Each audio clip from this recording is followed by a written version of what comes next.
السلام علیکم ورحمۃ اللہ وبرکاتہ۔ الحمدللہ رب العالمین والصلاة والسلام علی سید الانبیاء والمرسلین، اما بعد۔ معزز ناظرین، دوسرا دور علمیہ جو الادارہ السلفیہ للبحوث الاسلامیہ کی جانب سے منعقد کیا گیا بعنوان عقیدہ ختم نبوت کی سی ڈی آپ کی خدمت میں پیش کی جا رہی ہے۔ الادارۃ السلفیہ للبحوث الاسلامیہ شہری جمعیت اہل حدیث حیدرآباد و سکندرآباد کی سرپرستی میں قائم ہونے والا ایک علمی، تحقیقی و دعوتی ادارہ ہے، جس کا بنیادی مقصد منہج سلف کی ترویج و ترسیخ ہے۔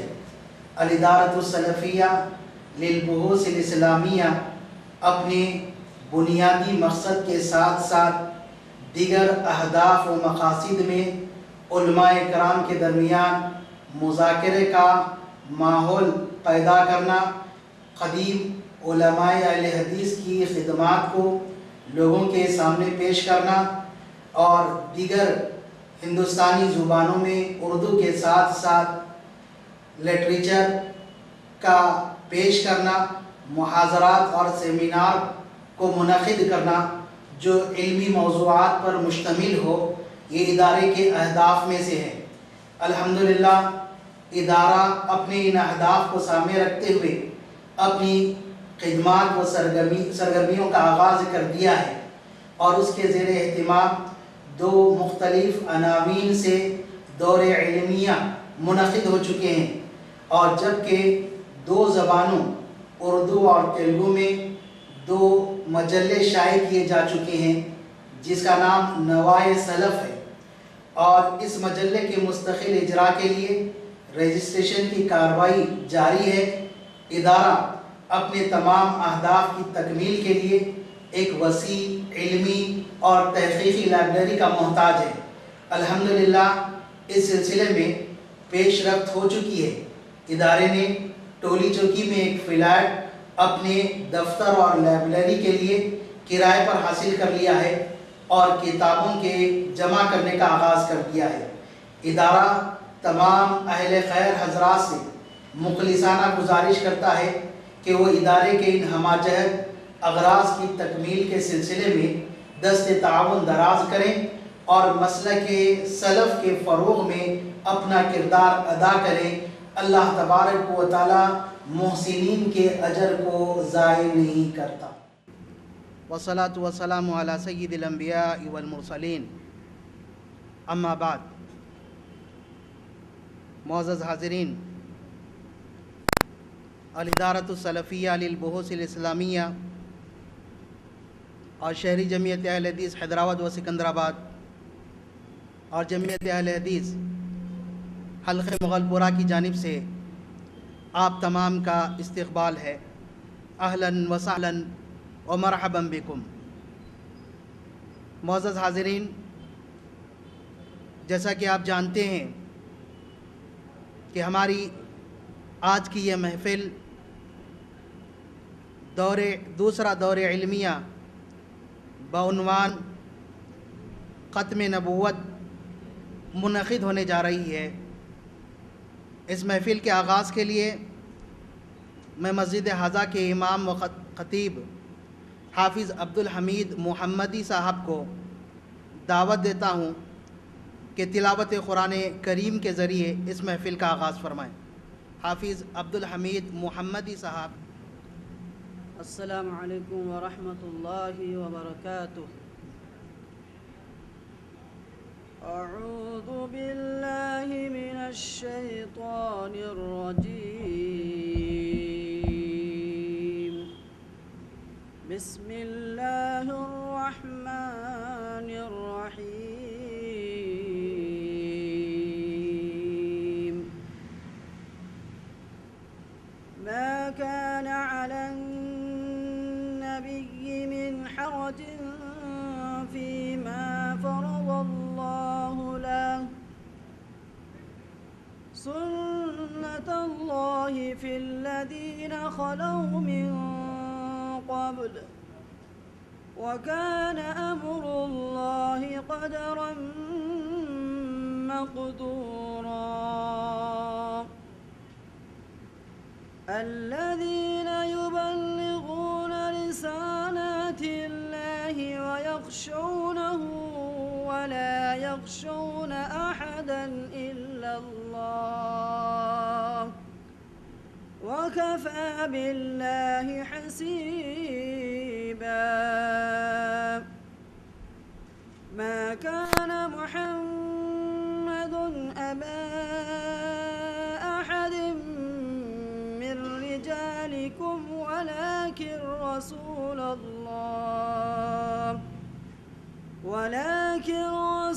الله وخاتم النبيين وكان الله بكل شيء عليما. يا أيها الذين آمنوا اذكروا الله ذكرا كثيرا وسبحوه بكرة وأصيلا. هو الذي يصلي عليكم وملائكته ليخرجكم من الظلمات إلى النور وكان بالمؤمنين رحيما. تحيتهم يوم يلقونه سلام وأعد لهم أجرا كريما. إنا أرسلناك شاهدا ومبشرا ونذيرا وداعيا إلى الله بإذنه وسراجا منيرا. وبشر المؤمنين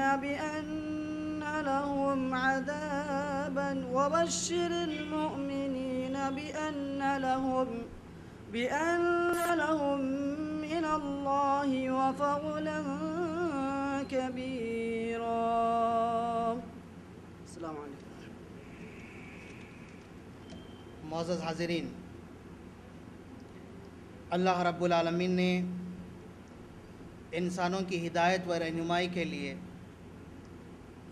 انبیاء علیہ السلام کو بھیجنے کا سلسلہ شروع کیا، اور انبیاء علیہ السلام کے سلسلے کی آخری کڑی محمد اکرم صلی اللہ علیہ وسلم تھے، اور یہ بات قرآن، حدیث اور اجماع سے ثابت ہے۔ اللہ رب العالمین نے قرآن مجید سورۃ الاحزاب میں آیت نمبر 40 میں نبی محترم صلی اللہ علیہ وسلم کو خاتم النبیین قرار دیا، اور اسی طریقے سے نبی اکرم صلی اللہ علیہ وسلم کے صحابہ نے نبی اکرم صلی اللہ علیہ وسلم سے ختم نبوت پر دلالت کرنے والی تقریباً 65 حدیثوں کو بیان کیا ہے، اور جن میں بعض حدیثیں وہ ہیں جو کئی سندوں سے آئی ہیں، اور ان احادیث کے اکثر الفاظ ہے کہ لا نبی بعدی، کہ میرے بعد کوئی نبی نہیں۔ اور پھر اس کے بعد ایک اور چیز کہ تاریخ پر ہم نظر ڈالیں تو معلوم ہوگا کہ نبی اکرم صلی اللہ علیہ وسلم کے زمانے سے فوراً متصل کچھ مدعیان نبوت پیدا ہوئے تھے، ایسے لوگ پیدا ہوئے تھے جو نبوت کا دعویٰ کرنے لگے تھے، تو حضرات صحابہ رضی اللہ عنہم اجمعین نے انہیں کافر قرار دیا، اور پھر اسی پر اکتفا نہیں کیا بلکہ ان لوگوں سے جنگیں بھی کی، اور مسلمانوں اور ان کے درمیان جنگیں ہوئی۔ اور یاد رکھیں کہ موجودہ دور فتنوں سے بھرا پڑا ہے، اور مسلمانوں کو کئی طرح کے فتنوں کا سامنا ہے، اور ان فتنوں میں سے ایک فتنہ وہ ہے جو ختم نبوت کے خلاف ہے، جسے ہم قادیانیت کے نام سے جانتے ہیں، اور یہ فتنہ عموماً دیہاتوں میں کمزور عقائد والے مسلمان اس کا شکار ہو رہے ہیں۔ تو اس لیے ضرورت محسوس کی گئی کہ اسلاف کی طرح ہم بھی اس فتنے کے مقابلے کے لیے کوشش کریں اور لوگوں کو چوکنا کریں۔ اس کے لیے الادارۃ السلفیہ للبحوث الاسلامیہ، جو شہری جمعیت اہل حدیث حیدرآباد و سکندرآباد کے تحت کام کرنے والا ایک ادارہ ہے، اس نے حلقہ مغل پورہ کے تعاون سے یہ محفل رکھنا طے کیا، جس کا عنوان عقیدہ ختم نبوت ہے، جس کے 2 نشستیں ہوں گی، اور پہلی نشست ہوگی عقیدہ ختم نبوت کی اہمیت و ضرورت سے متعلق، اور اس پر روشنی ڈالنے کے لیے میں دعوت دے رہا ہوں حافظ ساجد اسید ندوی حفظہ اللہ، امام و خطیب مسجد تقویٰ ٹولی چوکی اور ناظم الادارۃ السلفیہ للبحوث الاسلامیہ کو، فلیتفضل مشکورا۔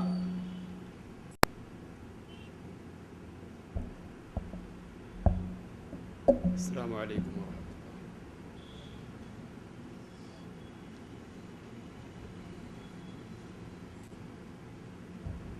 ان الحمد للہ نحمده ونستعینه ونستغفره ونعوذ باللہ من شرور انفسنا ومن سیئات اعمالنا، من يهده الله فلا مضل له ومن يضلله فلا هادي له، أشهد أن لا إله إلا الله وحده لا شريك له، وأشهد أن محمدًا عبده ورسوله. يا أيها الناس اتقوا ربكم الذي خلقكم من نفس واحدة وخلق منها زوجها وبث منهما رجالا كثيرا ونساء، واتقوا الله الذي تساءلون به وعليكم رقيبا. يا أيها الذين آمنوا اتقوا الله حق تقاته ولا تموتن إلا وأنتم مسلمون. يا أيها الذين آمنوا اتقوا الله وقولوا قولا سديدا يصلح لكم أعمالكم ويغفر لكم ذنوبكم، ومن يطع الله ورسوله فقد فاز فوزا عظيما. أما بعد، فإن خير الحديث كتاب الله، وخير الهدي هدي محمد صلى الله عليه وسلم، وشر الأمور محدثاتها، وكل محدثة بدعة، وكل بدعة ضلالة، وكل ضلالة في النار. أعوذ بالله السميع العليم من الشيطان الرجيم. بسم الله الرحمن الرحيم. ما كان محمد أبا أحد من رجالكم ولكن رسول الله وخاتم النبيين وكان الله بكل شيء عليما. رب اشرح لي صدري ويسر لي أمري واحلل عقدة من لساني يفقهوا قولي. سبحانك لا علم لنا إلا ما علمتنا إنك أنت العليم الحكيم. ہر قسم کی تعریف، بڑائی اور کبریائی اللہ عز و جل کے لیے لائق و سزاوار ہے۔ بیش بہا درود و سلام کا نزول ہو اللہ کے تمام نبیوں اور رسولوں پر، خصوصیت کے ساتھ آخری نبی جناب محمد الرسول اللہ صلی اللہ علیہ وسلم۔ محترم حاضرین، جیسا کہ آپ سب کو معلوم ہے کہ آج کی یہ محفل ایک انتہائی اہم موضوع پر منعقد کی گئی ہے۔ وہ موضوع جیسا کہ آپ کے سامنے ہے، عقیدہ ختم نبوت کا موضوع ہے۔ عقیدہ ختم نبوت کی اہمیت کیا ہے اور اس کے پیچھے مضمرات کیا پوشیدہ ہیں، ان پر گفتگو انشاءاللہ ہم آخر میں کریں گے۔ باتیں بہت ساری ہیں، اور آپ یہ سمجھ سکتے ہیں کہ وقت محدود اور مختصر ہے، جو باتیں آپ کے سامنے رکھنی ہے نوٹس کی شکل میں تحریری طور پر آپ کو پیش کر دی گئی ہے۔ جہاں تک ہم پہنچ سکے پہنچنے کی کوشش کریں گے۔ آگے کے لیے آپ سے یہ گزارش ہوگی کہ آپ نوٹ سے مدد لیں۔ تو ہم بات کا آغاز کر رہے ہیں۔ عقیدہ ختم نبوت آج کا موضوع ہے۔ سب سے پہلے مختصراً ہم یہ جاننے کی کوشش کریں گے کہ عقیدہ کس کو کہتے ہیں اور انسانی زندگی میں اس کی اہمیت کیا ہے۔ عقیدہ یہ عربی زبان کا لفظ ہے۔ عقدہ یا عقیدو کے معنی عربی زبان میں گرہ اور گانٹھ لگانے کے آتے ہیں۔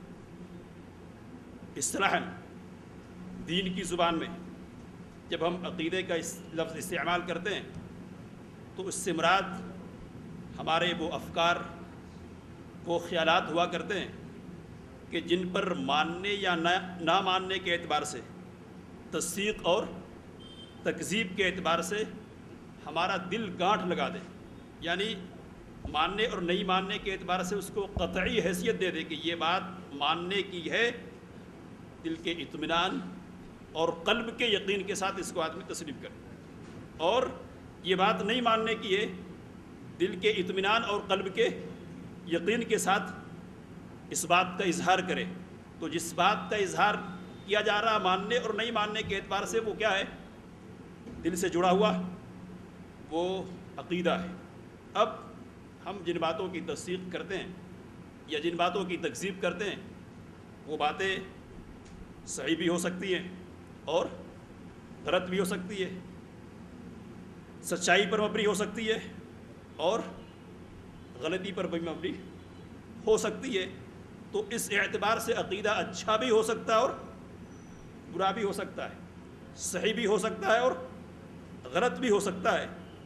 ہم جس مذہب کے ماننے والے ہیں یعنی مذہب اسلام، اس کے نقطۂ نظر سے آپ اگر دیکھیں گے اور سوچیں گے تو آپ پر یہ بات واضح ہونی چاہیے کہ مذہب اسلام میں کسی انسان کے کسی بھی عمل کا کوئی وزن اللہ تعالیٰ کے یہاں اس وقت تک نہیں ہے جب تک کہ اس کا عقیدہ صحیح نہیں ہو۔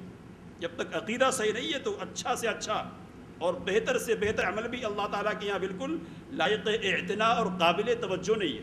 اللہ نے قرآن مجید میں بہت ساری آیات میں اس بات کو واضح فرمایا ہے۔ ایک آیت، چھوٹی سی آیت آپ کے سامنے اختصار کے پیش نظر رکھ رہا ہوں۔ سورۃ الفرقان کی آیت ہے۔ اللہ تعالیٰ نے ارشاد فرمایا وَقَدِمْنَا إِلَىٰ مَا عَمِلُوا مِنْ عَمَلٍ فَجَعَلْنَاهُ هَبَاءً مَنْثُورًا کہ قیامت کے دن ہم کافروں کے عملوں کی طرف متوجہ ہوں گے اور انہیں ہبائے منصورہ کی شکل میں تبدیل کر دیں گے، بکھرے ہوئے ذرات کی شکل میں تبدیل کر دیں گے۔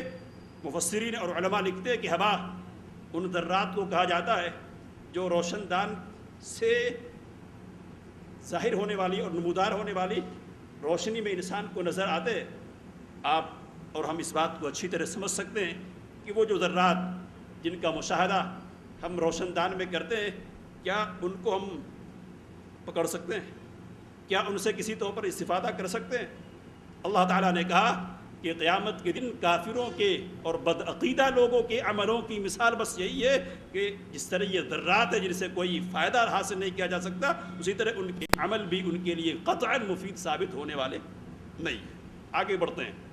اسلام کا جو عقیدہ ہے، اسلامی عقیدہ، اس کی بہت ساری شاخیں، بہت سارے ارکان ہیں، لیکن بنیادی طور پر اسلامی عقیدے کی عمارت 6 باتوں پر قائم کی گئی ہے۔ آپ کو معلوم ہے حضرت جبرائیل علیہ السلام نے نبی اکرم صلی اللہ علیہ وسلم سے پوچھا تھا مل ایمان، یہ بتلائیے کہ ایمان کیا ہے؟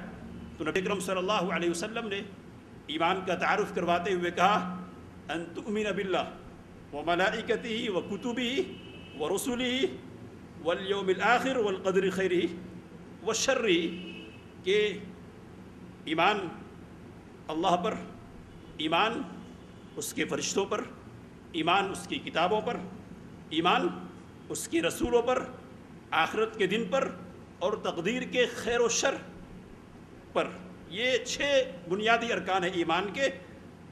رسولوں پر ایمان ان میں چوتھے نمبر پر ہے، رسولوں پر ایمان ان میں چوتھے نمبر پر ہے۔ اور رسولوں پر ایمان میں تفصیلی طور پر جو باتیں داخل ہیں ان میں ایک بات نبی اکرم صلی اللہ علیہ وسلم کی بعثت کے بعد سلسلہ نبوت کے ختم ہو جانے کا عقیدہ بھی ہے۔ رسولوں پر ایمان میں تفصیلی طور پر جو باتیں شامل ہیں ان میں ایک بات نبی اکرم صلی اللہ علیہ وسلم کا آخر الانبیاء ہونا تسلیم کرنا بھی ہے۔ تو یہ اسلامی کے جو بنیادی عقائد ہیں، ارکان ہیں، ان میں چوتھے نمبر پر رسولوں پر ایمان لانا ہے۔ اور رسولوں پر ایمان لانے میں ایک بات یہ بھی شامل ہے کہ رسول اللہ صلی اللہ علیہ وسلم کے بعد سلسلہ رسالت کو ختم کر دیا گیا، آپ صلی اللہ علیہ وسلم کے بعد کوئی نبی نہیں آنے والا ہے۔ تو ہم اس عقیدے کی وضاحت کریں گے آپ کے سامنے، لیکن اس کی وضاحت سے پہلے ہم آپ کو یہ بتائیں گے کہ نبی اور رسول کس کو کہتے ہیں، دونوں کے درمیان فرق کیا ہے، رسول کیوں بھیجے جاتے رہے، اور نبی اکرم صلی اللہ علیہ وسلم کی بعثت کے بعد سلسلہ رسالت کو ختم کیوں کر دیا گیا۔ تو پہلے نبی کا معنی جانتے ہیں۔ نبی نبأ سے، عربی کا لفظ ہے نبأ، جس کے معنی خبر کے ہیں۔ اللہ تعالیٰ قرآن مجید میں ارشاد فرماتا ہے، سورۃ النبأ کی پہلی اور دوسری آیت ہے، عَمَّ يَتَسَاءَلُونَ عَنِ النَّبَإِ الْعَظِيمِ۔ اے نبی اکرم صلی اللہ علیہ وسلم، یہ کس بارے میں آپ سے پوچھتے ہیں، آپس میں سوال کرتے ہیں، دریافت کرتے ہیں، عن النبأ العظیم، بڑی خبر کے بارے میں، بڑی خبر قیامت کے بارے میں۔ تو نبأ کا لفظ اس آیت کریمہ میں قرآن مجید نے استعمال کیا ہے، اور یہ نبأ کیا ہے، خبر کے معنی، خبر، خبر، اسی خبر سے نبی بنا، خبر کے لفظ سے، نبأ کے لفظ سے نبی بنا ہے۔ اب نبی کا خبر سے کیا تعلق ہے، تو آگے آپ ملاحظہ کریں گے، نبی یا تو مخبر ہوتا ہے، مخبر، یہ لفظ آپ کے لیے آپ کے یہاں استعمال کیا جاتا ہے، لیکن دوسرا معنی ہے اس کا مخبر، یعنی وہ شخص جس کو خبر دی جائے۔ تو نبی کو اللہ تعالیٰ کی طرف سے بذریعہ وحی بالواسطہ یا بلا واسطہ خبر پہنچائی جاتی ہے۔ تو اس اعتبار سے نبی کیا ہوتا ہے، مخبر ہوتا ہے۔ کیا ہوتا ہے، مخبر ہوتا ہے۔ قرآن مجید کی آیت پر غور کیجئے، اللہ تعالیٰ فرماتا ہے، قالت من انبأک ھذا قال نبأنی العلیم الخبیر۔ نبی اکرم صلی اللہ علیہ وسلم کی گھریلو زندگی کا ایک واقعہ ہے۔ نبی اکرم صلی اللہ علیہ وسلم نے اپنی ایک زوجہ سے راز کی ایک بات کہی ہے، تفسیر کا موقع نہیں، صرف اشارہ کر رہا ہوں۔ راز کی ایک بات کہی ہے، اور اس تاکید کے ساتھ کہی ہے کہ یہ بات دوسروں تک نہیں پہنچے، اس راز کو فاش نہ کیا جائے۔ تو زوجہ نے فاش کر دیا، اور 2 بیویوں کے درمیان یہ بات ہے۔ نبی اکرم صلی اللہ علیہ وسلم کو وحی کے ذریعے سے اطلاع دی گئی کہ آپ نے جو راز کی بات کہی تھی اپنی بیوی سے، وہ فاش ہو چکی ہے۔ نبی اکرم صلی اللہ علیہ وسلم نے اس زوجہ سے اس بات کا اظہار کیا، تو وہ کہنے لگی، قالت من انبأک ھذا، آپ کو کس نے بتلایا، یہ 2 لوگوں کے درمیان کی بات تھی، آپ کو کس نے بتایا کہ راز کیا ہے، فاش ہو گیا ہے۔ تو اللہ رب العالمین کہتا ہے، نبی اکرم صلی اللہ علیہ وسلم نے فرمایا، نبأنی العلیم الخبیر، مجھ کو اس ذات نے بتلایا ہے جو جاننے والی ہے اور خبر رکھنے والی ہے۔ تو نبأ، خبر دیا، کس کو دیا، نبی اکرم صلی اللہ علیہ وسلم کو دیا۔ تو نبی کو خبر دی گئی، اس اعتبار سے نبی کیا ہے، بولیے، نبی مخبر ہے، جس کو خبر دی جاتی ہے تو مخبر نبی ہے۔ اللہ سے تعلق جوڑیں گے تو نبی کیا ہوتا ہے، مخبر ہوتا ہے۔ نبی کی حیثیت مخبر کی بھی ہے۔ مخبر مطلب خبر دینے والا، مخبر مطلب جس کو خبر دی جائے، اور مخبر مطلب جو خبر دے، خبر دینے والا۔ تو نبی مخبر بھی ہوتا اور مخبر بھی ہوتا ہے۔ اللہ سے اگر تعلق جوڑا جائے نبی کا تو کیا ہوگا، وہ مخبر ہوگا، اور سامنے والوں سے یعنی امت سے تعلق جوڑا جائے تو وہ مخبر ہوگا۔ مخبر ہوتا ہے یعنی اللہ تعالیٰ کے اوامر اور اس کی وحی کی خبر دینے والا ہوتا ہے۔ تو جو پیغامات، جو تعلیمات اور جو وحی اللہ تعالیٰ کی طرف سے نبی وصول کرتا ہے، اس کی اطلاع اپنی امت کے لوگوں کو دیتا ہے۔ اس اعتبار سے نبی کیا ہے، بولیے، مخبر ہے۔ آیت ملاحظہ کیجئے، اللہ تعالیٰ ارشاد فرماتا، نبی عبادی انی انا الغفور الرحیم۔ سورۃ الحجر کی یہ آیت ہے۔ اللہ نے نبی اکرم صلی اللہ علیہ وسلم کو خطاب کرتے ہوئے کہا نبی میرے بندوں کو خبر دے دیجئے، میرے بندوں کو آگاہ کر دیجئے کہ انی انا الغفور الرحیم، میں تو بڑا بخشنے والا اور بڑا مہربان ہوں۔ تو خبر دینے کی بات کس کو کہی جا رہی ہے؟ نبی اکرم صلی اللہ علیہ وسلم کو آپ خبر دیجئے، آپ کیا ہیں؟ خبر دینے والے ہیں۔ تو کیا ہوئے آپ؟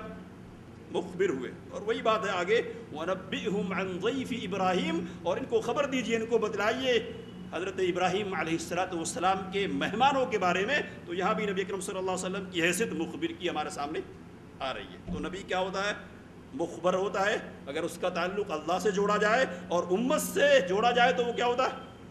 مخبر ہوتا ہے۔ تو اس طرح نبی کا تعلق خبر سے واضح ہو گیا ہے۔ نبی کو نبی اس لیے کہتے ہیں کہ وہ مخبر ہوتا ہے یا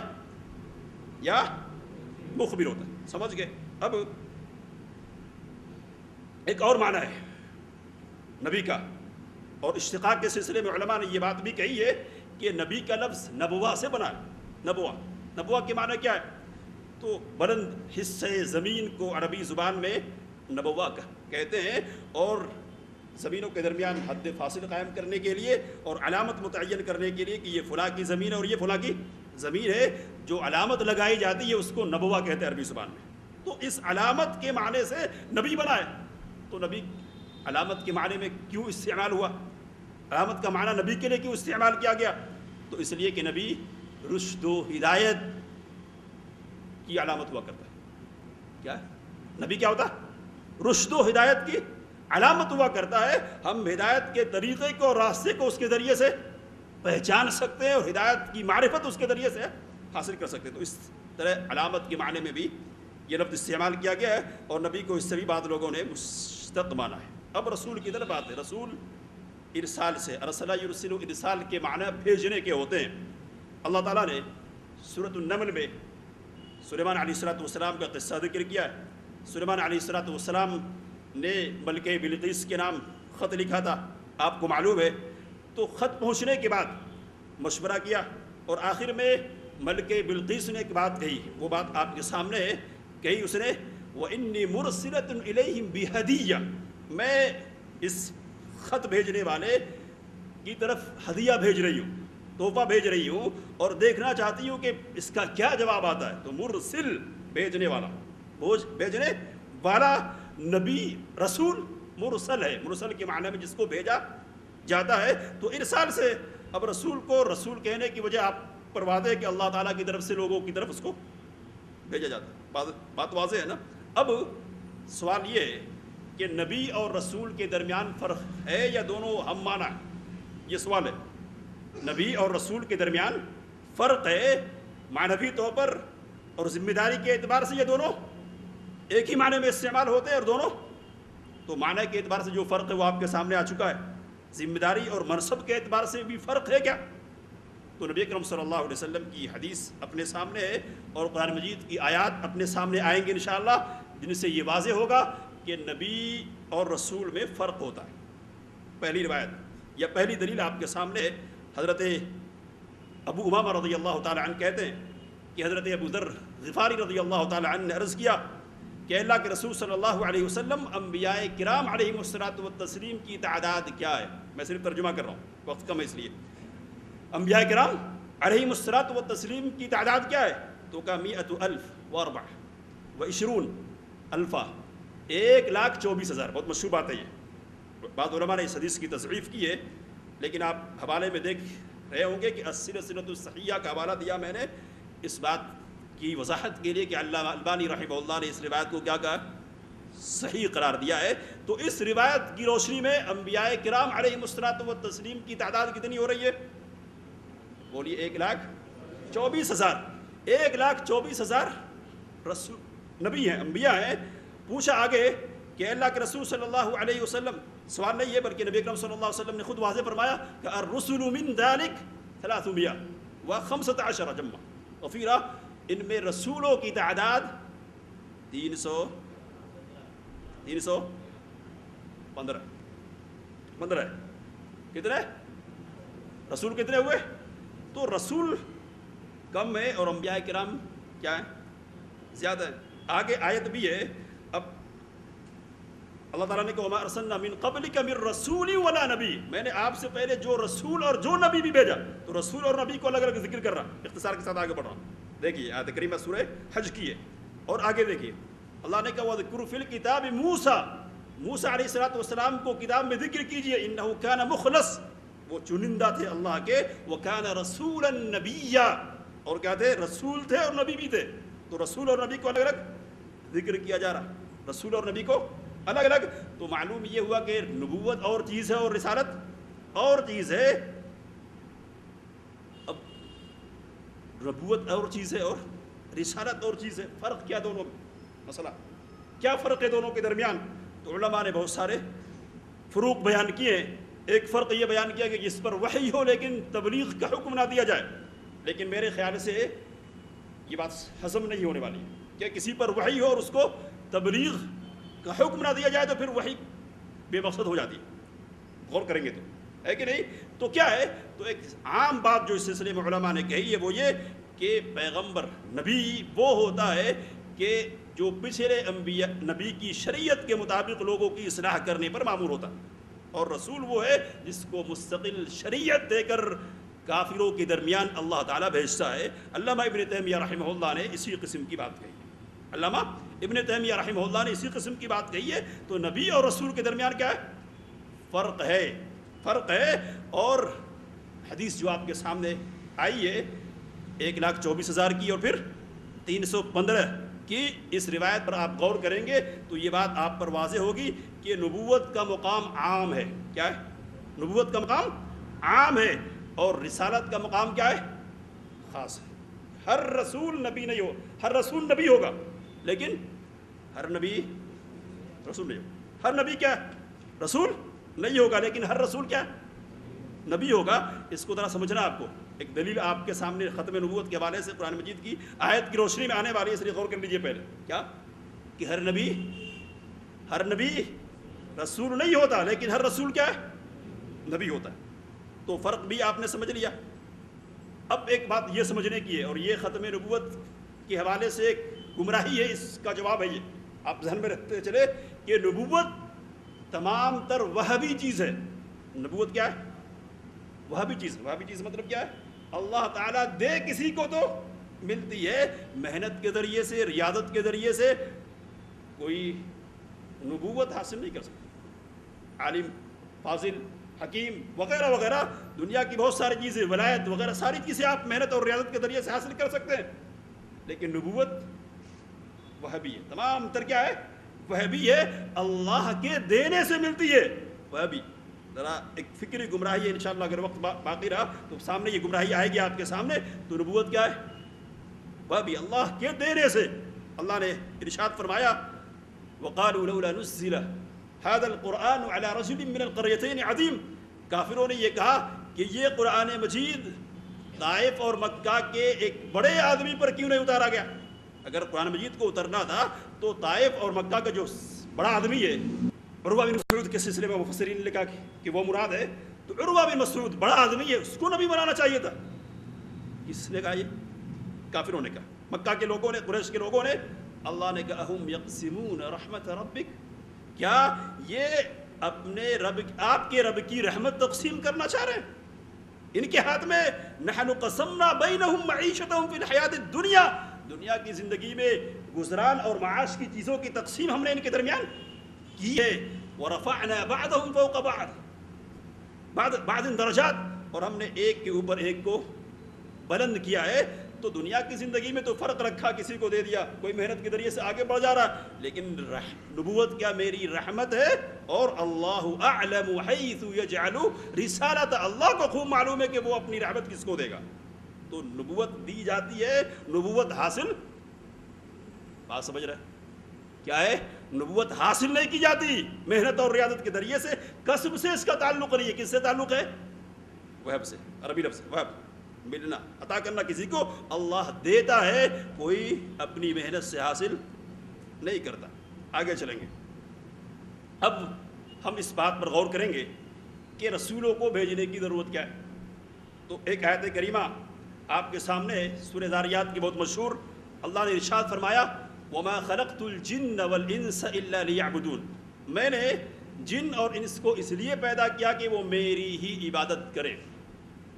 علامہ ابن تیمیہ رحمہ اللہ نے عبادت کی تعریف کی اور کہا اسم جامع لکل ما یحبہ اللہ ویرضا. عبادت ایک جامع لفظ ہے جو ہر اس بات کو شامل ہے جس کو اللہ پسند کرتا ہے, جس کو اللہ محبوب رکھتا ہے. کیا اللہ کیا کہہ رہا؟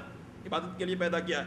کہہ رہا نا میں نے کس لیے پیدا کیا جنہوں نے اس کو عبادت کے لیے پیدا کیا. امام ابن تیمیہ رحمہ اللہ کی تعریف کو ذہن میں رکھیے. عبادت کس کو کہتے ہیں؟ ہر وہ کام جس کو اللہ پسند کرے. سوال یہ کہ اللہ کس بات کو پسند کرتا اور کس بات کو پسند نہیں کرتا, کن باتوں سے خوش ہوتا اور کن باتوں سے خوش نہیں ہوتا. ہماری عقل میں کیا یہ صلاحیت ہے کہ معلوم کر سکیں ہم؟ بھائی سمجھے بات نہیں, یہ صلاحیت اگر عقل کے حوالے معاملہ کر دیا جائے تو عبادتوں کے ریاضتوں کے الگ الگ نت نئے طریقے نکلیں گے. تو اللہ کس بات سے خوش ہوتا اور کس بات سے ناراض ہوتا ہے یہ بتلانے کے لیے اللہ تعالیٰ بولیے رسولوں کو بھیجتا ہے. ایک بات. دوسری بات, اللہ تعالیٰ نے کہا وَإِذْ أَخَذَ رَبُّكَ مِن بَنِي آدَمَ مِن ظُهُورِهِمْ ذُرِّيَّتَهُمْ. اس وقت کو یاد کرنا چاہیے جبکہ آپ کے رب نے اے نبی اکرم صلی اللہ علیہ وسلم بنی آدم کی پشتوں سے ان کی ذریت کو نکالا اور کیا ان سے عہد لیا. أَلَسْتُ بِرَبِّكُمْ قَالُوا بَلَىٰ شَهِدْنَا کہ میں تمہارا رب نہیں ہوں. سب نے گواہی دی کہ تو ہی ہمارا رب ہے. تو یہ جو عہد لیا ہے اس کو عہد الست کہا جاتا ہے. کیا کہتے ہیں؟ عہد الست. روز ازل کا یہ پیما ہے جو انسانوں نے اللہ سے باندھا ہے. اب یہ روز ازل کا جو پیما ہے ہم نے باندھا ہے اللہ تعالیٰ سے, تحت شعور میں موجود ہے, ہمارے تحت شعور میں موجود ہے. اب اس کو شعور میں لانے کے لیے, اختصار کے ساتھ کہہ رہا ہوں, شعور میں لانے کے لیے اللہ تعالیٰ پیغمبروں کو بھیجتا ہے. یہی عہد جو کیا تھا اللہ تعالیٰ سے اس کو یاد دلانے کے لیے. وذکر ذکرہ وغیرہ کے الفاظ قرآن مجید کے لیے, اور نبی اکرم صلی اللہ علیہ وسلم کو خطاب کرتے ہوئے قرآن مجید استعمال کرتے ہیں یاد دہانی کرا. کس بات کی یاد دہانی کرائیں گے؟ تو جو عہد کیا نا اللہ سے, تجھی کو پوجیں گے, تجھی کو رب مانا جائے گا وغیرہ وغیرہ. اس کو یاد دلانے کے لیے کون آتے ہیں؟ رسول آتے ہیں اور نبی مبعوث کی جاتے ہیں. یہ دوسرا مقصد ہے. آگے دیکھیے اللہ نے کہا رسلا مبشرین ومنذرین لئلا یکون للناس علی اللہ حجۃ بعد الرسول. رسول تھے جن کو اللہ نے بھیجا خوشخبری دینے والا بنا کر اور ڈرانے والا بنا کر. لئلا یکون للناس علی اللہ حجۃ بعد الرسول, تاکہ لوگوں کے پاس اللہ کے خلاف کوئی حجت نہ رہ جائے. رسول کے آ جانے کے بعد یہ حجت ختم ہو جائے گی. لوگ قیامت کے دن یہ نہ کہہ سکے کہ اے اللہ تو نے ہم کو بتلایا نہیں کہ ہم کو تیری ہی عبادت کرنی ہے, اس طریقے پر کرنی ہے. تو اللہ تعالیٰ اس حجت کو ختم کرنے کے لیے انبیاء کرام علیہم الصلاۃ والتسلیم کی بعثت فرماتا ہے. اللہ نے آگے کہا وَمَا كُنَّا مُعَذِّبِينَ حَتَّى نَبْعَثَ رَسُولًا. ہم کسی کو اس وقت تک عذاب نہیں دیتے جب تک کہ رسول نہیں بھیجتے. رسول کی بعثت کے ذریعے سے اتمام حجت ہوتا ہے. کیا ہوتا ہے؟ اتمام حجت ہوتا ہے. حجت کی تکمیل ہوتی ہے اور کسی کے پاس کوئی عذر رسول کی بعثت کے بعد نہیں رہ جاتا. تو اتمام حجت یہ بھی ایک مقصد ہے. یہ 3 مقاصد ہو گئے. اب ان سارے مقاصد کی خاطر انبیاء کرام اور رسول اعظام کی بعثت کا جو سلسلہ اللہ تعالیٰ کی طرف سے جاری کیا گیا تھا وہ سلسلہ نبی اکرم صلی اللہ علیہ وسلم کی بعثت کے ساتھ ہی ختم کر دیا گیا, بند کر دیا گیا. تو یہ جو سلسلہ بند ہوا, اب کوئی رسول نہیں آنے والا ہے. اسی کو ماننا, اس پر یقین رکھنا, یہ کیا ہے؟ ختم نبوت کا عقیدہ ہے. کیا ہے؟ ختم نبوت کا عقیدہ ہے. اور ختم نبوت کے بغیر, ختم نبوت پر یقین کیے بغیر کوئی مسلمان نہیں ہو سکتا اور کسی شخص کا ایمان معتبر نہیں ہو سکتا. آدمی جب تک نبی اکرم صلی اللہ علیہ وسلم کی نبوت کو آخری نبوت تسلیم نہ کرے تب تک مسلمان نہیں ہوگا, کافر ہے. کافر کیوں کافر ہے تو اس کے دلائل آپ کے سامنے آئیں گے انشاءاللہ آگے. لیکن اس سے پہلے ایک سوال ہے جس کا جواب دینا ہے. سوال کیا ہے؟ لوگ وہی ہیں, عہد ہم سے بھی لیا گیا تھا, شیطان بھی موجود ہے نا, شیطان بھی, نفس کے وساوس بھی موجود ہیں, گمراہیاں بھی وجود میں آ رہی ہے. یہ ساری باتیں ہیں. پھر نبی اکرم صلی اللہ علیہ وسلم پر بعثت کو کیوں ختم کر دیا گیا؟ اس پر غور کرنا. بات سمجھ رہے ہیں؟ رسول اللہ صلی اللہ علیہ وسلم کی بعثت کے ذریعے سے سلسلہ رسالت کو ختم کر دیا گیا. کیوں کر دیا گیا؟ وجہ کیا ہے؟ وجہ کیا ہے؟ جو آپ سنیے. صلی اللہ علیہ وسلم سے پہلے مسلسل انبیاء کرام علیہ الصلوۃ والتسلیم بھیجے گئے، تو ایک نبی کے بعد دوسرا نبی آتا، ایک رسول کے بعد دوسرا رسول آتا. ایک نبی کے بعد دوسرے رسول کی ضرورت کیوں پڑتی تھی؟ تو 3 اسباب بنیادی ہیں. کتنے؟ 3 بنیادی اسباب ہیں. ذرا غور کیجیے. پہلا سبب کیا ہے؟ پہلے کا جو نبی ہوتا تھا، ما قبل کا جو نبی، جس نبی کو اللہ نے پہلے بھیجا ہے، اس کی رسالت مخصوص قوم کے لیے ہوتی تھی.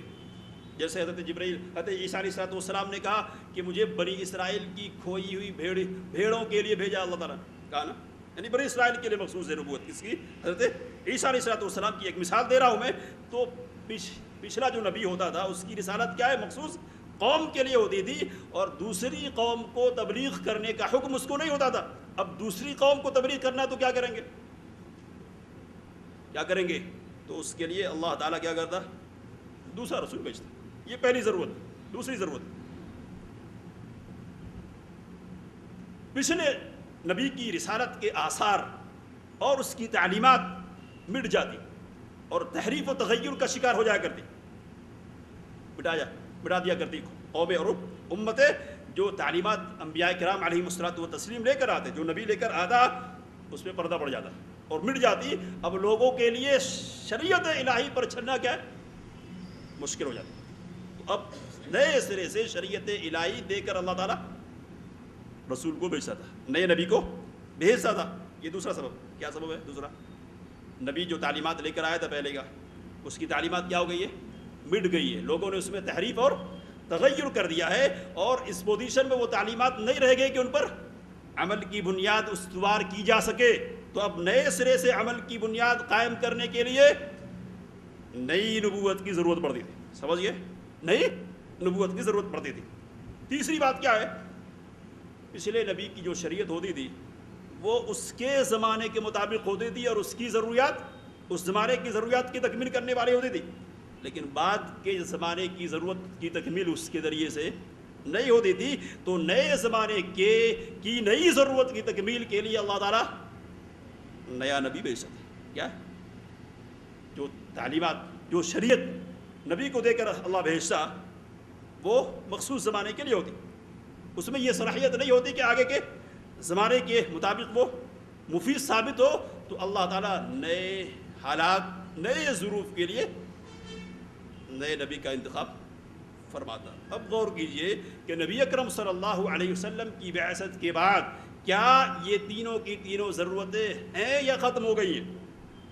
تو پہلی بات کیا تھی؟ یاد ہے آپ کو؟ پہلی بات کیا تھی؟ مخصوص قوم کے لیے نبی بھیجا جاتا تھا. کیا نبی اکرم صلی اللہ علیہ وسلم بھی کسی مخصوص قوم کے نبی ہیں؟ تو قرآن مجید سے جواب لیجیے. وَمَا أَرْسَلْنَاكَ إِلَّا كَافَّةً لِلنَّاسِ بَشِيرًا وَنَذِيرًا.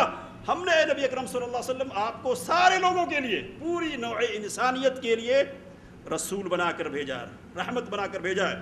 آگے وَمَا أَرْسَلْنَاكَ إِلَّا رَحْمَةً لِلْعَالَمِينَ. اور تبارک الذی نزل الفرقان علی عبدہ لیکون للعالمین نذیرا. بڑی بابرکت ہے وہ ذات جس نے اپنے بندے پر فرقان اتارا تاکہ سارے جہان کے لیے، سبوں کے لیے کیا ہو؟ وہ بندہ ڈرانے والا ہو. تو نبی اکرم صلی اللہ علیہ وسلم کی نبوت کیا ہے؟ مخصوص قوم کے لیے نہیں ہے، مخصوص خطے کے لیے نہیں ہے، بلکہ کیا ہے؟ عالمگیر ہے. بولیے، عالمگیر ہے، پوری دنیا کے لیے. تو پہلی وجہ ختم. دوسری وجہ کیا تھی؟ نبی کی تعلیمات تحریف اور تغیر کی شکار ہو جایا کرتی تھی. کیا نبی اکرم صلی اللہ علیہ وسلم کی تعلیمات بھی تغیر اور تحریف کی شکار ہو سکتی ہے؟ تو قرآن مجید جواب دیتا کہ نا، اس کا چانس ہم نے نہیں رکھا ہے. دیکھیے آیت کریمہ، اللہ تعالیٰ نے کہا اِنَّا نَحْنُ نَزَّلْنَا الذِّكْرَ وَإِنَّا لَهُ لَحَافِظُونَ. ہم نے ذکر کو اتارا ہے اور ہم بھی اس کی حفاظت کرنے والے ہیں. سورہ ہجر کی آیت ہے. آگے کیا کہا ان الذین کفروا بالذکر لما جاءہم وانہ لکتاب عزیز، یہ زبردست کتاب ہے، لا یأتیہ الباطل من بین یدیہ، نہ سامنے سے باطل اس میں گھس سکتا، ولا من خلفی، اور نہ ہی پیچھے سے کدھر سے بھی باطل نہیں آ سکتا۔ تو تحریف اور تغیر سے اللہ تعالیٰ نے نبی اکرم صلی اللہ علیہ وسلم کی شریعت کو، آپ کے مذہب کو کیا کر دیا؟ محفوظ کر دیا۔ ثم ان علینا بیانا، جس طرح قرآن محفوظ ہے اسی طرح اس کی تشریح یعنی حدیث بھی محفوظ ہے۔ ثم ان علینا بیانا، اللہ نے یہ ذمہ داری لی ہے۔ تو دوسرا سبب بھی کیا ہے؟ معدو میں ختم۔ تیسرا سبب کیا تھا؟ نیا زمانہ آیا ہے، نیا زمانہ، اس کی ضرورتیں نئی ہے، اس لیے نئے نبی کی ضرورت پڑ رہی ہے۔ نبی اکرم صلی اللہ علیہ وسلم کو جو شریعت دے کر اللہ تعالیٰ نے بھیجا وہ کیا ہے؟ زمانی اعتبار سے، زمانے کے اعتبار سے کیا؟ اس طرح مکانی اعتبار سے، مکانی بھائی عالمگیر ہے ہر قوم کے لیے، اسی طرح ہر زمانے کے لیے کیا ہے؟ زمانی اعتبار سے بھی ہمہ گیر ہے۔ کیا ہے؟ ہمہ گیر، ہاں سارے زمانوں کو شامل ہے۔ آیت کریمہ ملاحظہ کیجئے، اللہ تعالیٰ نے کہا الیوم اکملت لکم دینکم، تمہارے دین کو کیا کر دیا؟ مکمل کر دیا۔ مکمل دین نبی اکرم صلی اللہ علیہ وسلم کو دے کر اللہ تعالیٰ نے بھیجا، اور کہا وَنَزَّلْنَا عَلَيْكَ الْكِتَابَ تِبْيَانًا لِكُلِّ شَيْءٍ، ہم نے آپ پر وہ کتاب اتاری ہے جس میں ہر چیز کی وضاحت ہے۔ ہر چیز کی وضاحت کا مطلب یہ کہ دین اور شریعت سے متعلق جتنی ضرورتیں ہو سکتی ہے، جس زمانے کی بھی ضرورت ہو سکتی ہے، وہ ساری ضرورتیں یہاں موجود ہے۔ نبی اکرم صلی اللہ علیہ وسلم کی بعثت کے بعد گویا کہ تینوں اسباب کیا ہو گئے؟ ختم ہو گئے، اور جب ختم ہو گئے تو پھر نئے نبی کی ضرورت نہیں رہ گئی۔ اب ایک بات کہنا چاہتا ہوں میں، بات کیا ہے وہ آپ کو یاد دیکھنے کو نہیں ملنے والی ہے، لیکن ایک بات کہہ کے گزر جانا چاہتا ہوں، وہ یہ کہ نبی اکرم صلی اللہ علیہ وسلم کے بعد جس نے بھی نبوت کا دعویٰ کیا اس کی نبوت کو جانچنے کا ایک ہی ہے ذریعہ، کیا ہے؟ اس نے امت کو کیا دیا؟ نبی صلی اللہ علیہ وسلم کی تعلیمات پر اس نے کون سا اضافہ کر دیا؟ تو ہمارے یہاں قادیانی نبوت ذرا پوچھے کہ کیا دیا انہوں نے امت کو؟ نبی اکرم صلی اللہ علیہ وسلم کی تعلیمات پر کیا اضافہ کر دیا؟ کچھ اضافہ ہے؟ پوچھیے، آگے بڑھتے ہیں۔ اب یہ ایک سوال ہے، ختم نبوت پر جو ہم گفتگو کر رہے ہیں تو اس پر گفتگو کرنے کی ضرورت کیا ہے؟ ٹائم میرے پاس کم ہے، میں یہ چاہ رہا ہوں کہ پہلے دلیل آپ کے سامنے رکھ دوں، پھر یہ بات رکھوں گا تاکہ بہتر اختتام۔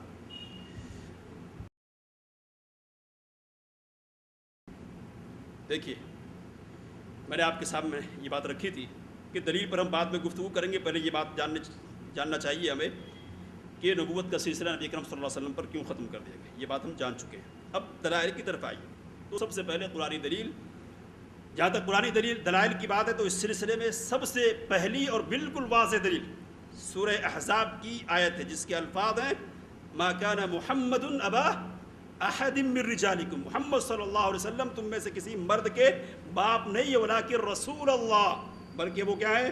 اللہ کے رسول ہیں، وخاتم النبیین، اور کیا ہے؟ خاتم نبیین۔ ایک بات نقطے کی شروع میں آپ کو یاد دلائی تھی میں نے، اس کو یاد رکھیے، ذرا دیکھیے۔ علامہ ابن کثیر رحمہ اللہ لکھتے ہیں فَهَذِهِ الْآيَةُ نَصٌّ فِي أَنَّهُ لَا نَبِيَّ بَعْدَهُ، یہ آیت اس سلسلے میں بالکل صاف ہے اور نص ہے، قطعی ہے کہ آپ صلی اللہ علیہ وسلم کے بعد کوئی نبی نہیں آنے والا۔ وَإِذَا كَانَ لَا نَبِيَّ بَعْدَهُ فَلَا رَسُولَ بَعْدَهُ بِطَرِيقِ الْأَوْلَى وَالْأَحْرَى، اور جب رسول اللہ صلی اللہ علیہ وسلم کے بعد کوئی نبی نہیں آئے گا تو رسول تو بدرجہ اولا نہیں آئے گا۔ بات یاد کیجئے، پیچھے بتایا میں نے کیا کہہ رہے ابن کثیر، کہہ رہے کہ جب نبی نہیں کوئی آنے والا نبی اکرم صلی اللہ علیہ وسلم کے بعد تو رسول کیا ہے؟ بدرجہ نہیں آئی۔ بات سمجھ میں، اس لیے کہ ہر رسول کیا ہوتا ہے؟ نبی ہوتا ہے، لیکن ہر نبی رسول نہیں ہوتا۔ اب نبی نہیں آئے گا تو مطلب رسول بھی نہیں آئے گا۔ بات سمجھ گئے؟ تو یہ ابن کثیر کہہ رہے ہیں، تو یہ نص قطعی ہے اس سلسلے میں، قرآن مجید کی ایک آیت، یہ آیت کریمہ نص، یہ آپ جان چکے۔ آگے علامہ ابن کثیر رحمہ اللہ کی بات آپ کے سامنے آئی ہے، ان کے علاوہ جتنے قدیم اور جدید مفسرین ہیں امت کے، سبوں نے اسی قسم کی بات کہی ہے۔ اختصار کے ساتھ آگے بڑھاؤں، سبوں نے۔ اس کے علاوہ قرآن کریم کی ایسی بہت سی آیات ہیں جن میں آپ کی رسالت کو قیامت تک کی ساری نسل انسانی کے لیے آیات آ چکی ہے آپ کے سامنے۔ اسی طرح اللہ تعالیٰ نے قرآن مجید کی حفاظت کی گارنٹی لی ہے۔ کیوں لی ہے؟ نبوت اب نہیں آنے والی ہے، اس لیے حفاظت کی گارنٹی لی ہے۔ اور کیا ہے؟ اللہ تعالیٰ نے آپ کو جو دین و شریعت عطا فرمائے وہ کامل اور مکمل ہے. کیوں وہ کامل اور مکمل ہے؟ اس لیے کہ اب کوئی نبی نہیں آنے والا ہے. اور کیا ہے؟ اللہ تعالیٰ نے متعدد مقامات پر، یہ بات آپ کو نوٹ کرنے کی اور یاد رکھنے کی ہے، اللہ نے متعدد مقامات پر رسولوں اور کتابوں پر ایمان کا ذکر کیا ہے. متعدد مقامات پر رسولوں پر ایمان لایا جائے اور کتابوں پر ایمان لایا جائے. کتابوں پر ایمان کے ذکر میں پچھلی کتابوں اور آپ پر اتاری گئی کتاب پر ایمان کی بات تو کہی گئی ہے، لیکن کسی آئندہ اترنے والی کتاب پر ایمان کی بات نہیں کی گئی. بات سمجھ رہے کیا کہ پچھلی کتابوں پر ایمان لانا ہے قرآن مجید میں، آپ پر جو کتاب اتاری گئی اس پر بھی ایمان لانا ہے. سورہ بقرہ کی بالکل شروع میں آیات موجود ہے. تو اگر بعد میں بھی کوئی اترنے والی آیت ہوتی، کتاب ہوتی، تو اس پر بھی ایمان لانے کا ذکر ہوتا نا. یار نبی اکرم صلی اللہ علیہ وسلم کی رسالت کو ماننا تھا، آپ صلی اللہ علیہ وسلم کی نبوت کو تسلیم کرنا تھا، تو ذکر پچھلی کتابوں میں تھی کہ ایک آخری رسول آنے والا ہے. اب آپ کے بعد بھی کوئی نبی اور رسول اور کتاب اترنے والی ہے تو اس کا ذکر ہوتا نا. تو پہلے کی کتابوں پر ایمان لاؤ اور آپ کی پر اتری ہوئی کتاب پر ایمان لاؤ. بعد والی کوئی کتاب ہے ہی نہیں تو ایمان لانے کا ذکر کہاں سے ہو؟ یہ ایک مضبوط دلیل ہے اس سلسلے میں، اس کو آپ اپنے ذہن میں رکھنے کی کوشش کیجیے. اب حدیث نبویہ کی طرف آئیے. نبی اکرم صلی اللہ علیہ وسلم سے منقول ختم نبوت پر دلالت کرنے والی روایتوں کو نقل کرنے والے صحابہ کرام کی تعداد 27 ہے. کتنی ہے؟ 27. دیکھیے، یا اس سے زائد ہے، جبکہ ایسی روایتوں کی مجموعی تعداد 65 ہے، جن میں بعض روایتیں 10 سندوں سے مروی. ایک روایت کتنی سندوں سے؟ 10. اختصار کے پیش نظر میں اشارہ کر رہا ہوں صرف. دیکھیے، ان روایتوں میں بعض وہ ہیں جن میں آپ نے اپنے لیے صریح طور پر خاتم النبیین اور خاتم الانبیاء کے الفاظ استعمال کیے ہیں. حوالہ دیکھ سکتے ہیں، صحیح بخاری، صحیح مسلم، ابو داود، حدیث نمبر موجود ہے، آپ بعد میں دیکھیے، وقت ختم ہو رہا. اسی طرح بہت سی روایتیں وہ ہیں جن میں آپ نے لا نبی بعدی یا اس کے مثل الفاظ ارشاد فرمائے. مثال کے طور پر ایک روایت آپ کے سامنے، ان الرسالۃ والنبوۃ قد انقطعت فلا رسول بعدی ولا نبی. رسالت و نبوت ختم، میرے بعد کوئی رسول نہیں آنے والا اور میرے بعد کوئی نبی نہیں آنے والا. راوی کہتے ہیں کہ جب نبی اکرم صلی اللہ علیہ وسلم نے یہ بات ارشاد فرمائی تو صحابہ کرام رضوان اللہ تعالیٰ علیہم اجمعین پر یہ بات شاق گزری کہ اب اوپر سے تعلق کا کوئی ذریعہ نہیں رہ گیا ہے. فقال لیکن المبشرات، لیکن مبشرات کا سلسلہ قائم ہے. لوگوں نے عرض کیا کہ اللہ کے رسول صلی اللہ علیہ وسلم مبشرات کیا ہیں؟ تو کہا رؤیا المسلم، مسلمان کا خواب، اور کہا کہ یہ نبوت کے اجزاء میں سے، نبوت کے حصوں میں سے قصہ ہے، خواب، سچا خواب. اب یہ خواب جو ہے مبشرات یعنی خوشخبری دینے والا، وہ کون سا ہے؟ شریعت کا کوئی مسئلہ اسے ثابت ہوگا؟ تو اشارہ کر رہا ہوں صرف، شریعت کا کوئی مسئلہ یہاں ثابت ہونے والا نہیں ہے. کون سے مسائل ثابت ہو گئے اس سے؟ تو آگے کی روایت آپ ملاحظہ کیجئے. اللہ کے رسول صلی اللہ علیہ وسلم نے ارشاد فرمایا الرؤیا الصالحہ یراها الرجل او ترى له. نیک خواب جس کو آدمی خود دیکھے یا اس کے لیے دیکھا جائے، یعنی آدمی کی شخصی زندگی اور ذاتی زندگی سے متعلق خواب آئیں گے کہ آپ کے ساتھ اس قسم کی بات پیش آنے والی آ سکتی ہے وغیرہ، یہ پہلے بتلا دیا جا سکتا ہے. کس کے ذریعے سے؟ خواب کے ذریعے سے. اب شریعت کا کوئی حکم خواب کے ذریعے سے آپ کو نہیں دیا جا سکتا ہے نا، مثال دینے کی ضرورت نہیں. آگے چلیے. اس سلسلے کی بعض روایتیں وہ ہیں جن میں آپ صلی اللہ علیہ وسلم نے مثال کے ذریعے اپنے خاتم النبیین ہونے کی وضاحت فرمائی، مثال دی. دیکھیے بہت مشہور روایت ہے، اللہ کے رسول صلی اللہ علیہ وسلم نے کہا کہ میری مثال اور مجھ سے پہلے انبیاء کرام علیہم الصلوۃ والتسلیم کی مثال ایسے ہی ہے جیسے ایک آدمی نے گھر بنا بیتن فاحسن، بہت اچھا بنایا، اجملا، اور خوبصورت بنایا، لیکن ایک اینٹ کی جگہ اس نے چھوڑ دی ہے. اب آدمی اس گھر کا چکر لگاتا ہے، گھوم پھر کر دیکھتا، کہتا ہے بہت خوبصورت گھر ہے، لیکن یہ جو ایک اینٹ کی جگہ خالی ہے نا، یہ عیب دار کر رہی ہے جگہ. تو اللہ کے رسول صلی اللہ علیہ وسلم نے کہا فَأَنَا اللَّبِنَ، وہ جو ایک اینٹ باقی رہ گئی تھی عمارت میں، وہ اینٹ میں ہوں. اب عمارت کیا ہو گئی؟ مکمل ہو گئی. اب کوئی جگہ اینٹ ویٹ رکھنے کی نہیں رہ گئی، یعنی نبوت. وَأَنَا خَاتِمُ النَّبِيِّينَ، میں کیا ہوں؟ خاتم النبیین. نبی صلی اللہ علیہ وسلم کے ناموں میں کئی نام ایسے ہیں جن سے آپ کے خاتم الانبیاء ہونے پر روشنی پڑتی ہے. جیسے عاقب ایک نام ہے نبی اکرم صلی اللہ علیہ وسلم کا، حاشر ایک نام ہے، اور مخفی نام ہے آپ صلی اللہ علیہ وسلم کا ایک. تو عاقب کے معنی کیا ہے؟ آخر کے، لازمی معنی کیا ہے؟ آخر کے. حاشر کے معنی جمع کرنے والا، تو جس کی امت سب سے آخر میں قیامت کی جائے گی، مطلب پر حشر وہ قیامت قائم ہوگی تو حاشر لاسٹ والے نبی اکرم صلی اللہ علیہ وسلم، اور مخفی کا معنی بھی حاشر ہی کا معنی ہے، دونوں کا معنی ایک ہی ہے. تو اس طرح کی روایتیں بھی موجود ہے. اب نبی اکرم صلی اللہ علیہ وسلم نے ایک بات یہ بھی ارشاد فرمائی کہ امت کی ایک جماعت برابر، امت کی ایک جماعت برابر تا قیامت حق پر قائم رہے گی، تا قیامت. تو اگر نبی آنے والا ہے تو اس جماعت کی ضرورت رہتی ہے؟ نہیں رہتی. تو یہ ختم نبوت سے متعلق نبی اکرم صلی اللہ علیہ وسلم کی احادیث کی روشنی میں دلیلیں تھے. کچھ صحابہ کرام رضوان اللہ تعالیٰ علیہم اجمعین کا اجماع ہے کہ ختم نبوت کا انکار کرنے والا کافر ہے. بات ابھی آپ کے سامنے آئی تھی. مسیلمہ کذاب نے، اسود عنسی نے، طلحہ الاسدی نے، وغیرہ وغیرہ لوگوں نے نبی اکرم صلی اللہ علیہ وسلم کے آخری دور میں اور آپ صلی اللہ علیہ وسلم کے معاً بعد صحابہ کرام رضوان اللہ تعالیٰ علیہم اجمعین کے دور میں نبوت کا دعویٰ کیا. صحابہ کرام نے متفقہ طور پر ان کو کافر کہا اور ان کے خلاف جہاد کیا. تاریخ کی یہ ایسی بات ہے جو بالکل مشہور اور معروف ہے، اس کی وضاحت کی ضرورت محسوس نہیں ہوتی ہے. صحابہ کرام رضوان اللہ تعالیٰ علیہم اجمعین کے بعد دیگر بزرگوں کا موقف کیا ہے؟ تو دو روایتیں آپ کے سامنے میں آپ رکھنے جا رہا ہوں. ایک حضرت عمر بن عبدالعزیز رحمہ اللہ کا قول ہے.